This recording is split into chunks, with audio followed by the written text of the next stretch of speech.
Who Moved My Cheese?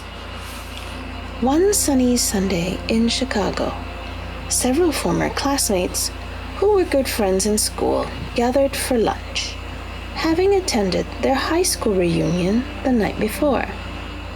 They wanted to hear more about what was happening in each other's lives. After a great deal of kidding and a good meal, they settled into an interesting conversation. Angela, who had been one of the most popular people in class, said, "Life sure turned out differently than I thought it would when we were in school. A lot has changed." "It certainly has," Nathan echoed.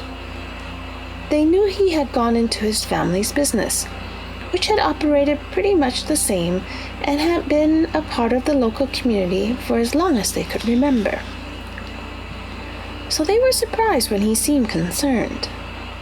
He asked, "But have you noticed how we don't want to change when things change?" Carlos said, "I guess we resist changing because we're afraid of change." "Carlos, you were captain of the football team," Jessica said. "I never thought I'd hear you say anything about being afraid." They all laughed as they realized that although they had gone off in different directions, from working at home to managing companies, they were experiencing similar feelings. Everyone was trying to cope with the unexpected changes that were happening to them in recent years, and most admitted that they did not know a good way to handle them. Then Michael said, "I used to be afraid of change. When a big change came along in our business, we didn't know what to do. So we didn't adjust, and we almost lost it. That is," he continued, "until I heard a funny little story that changed everything." "How so?" Nathan asked. "Well, the story changed the way I looked at change, from losing something to gaining something, and it showed me how to do it.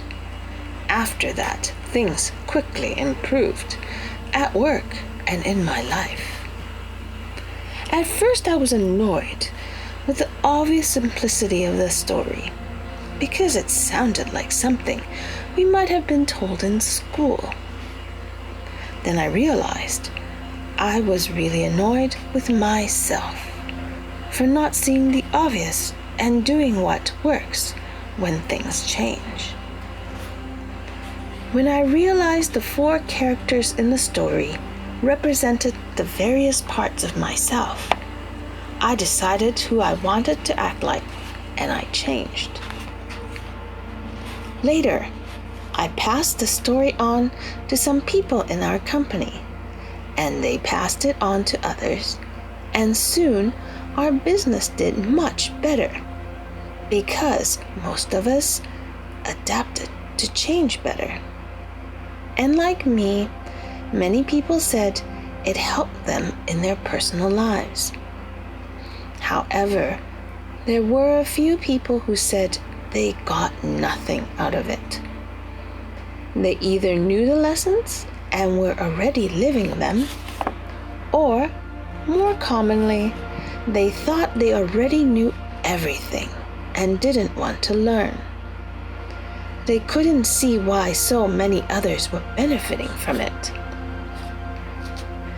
When one of our senior executives, who was having difficulty adapting, said the story was a waste of time, other people kidded him, saying they knew which character he was in the story, meaning the one who learned nothing new and did not change.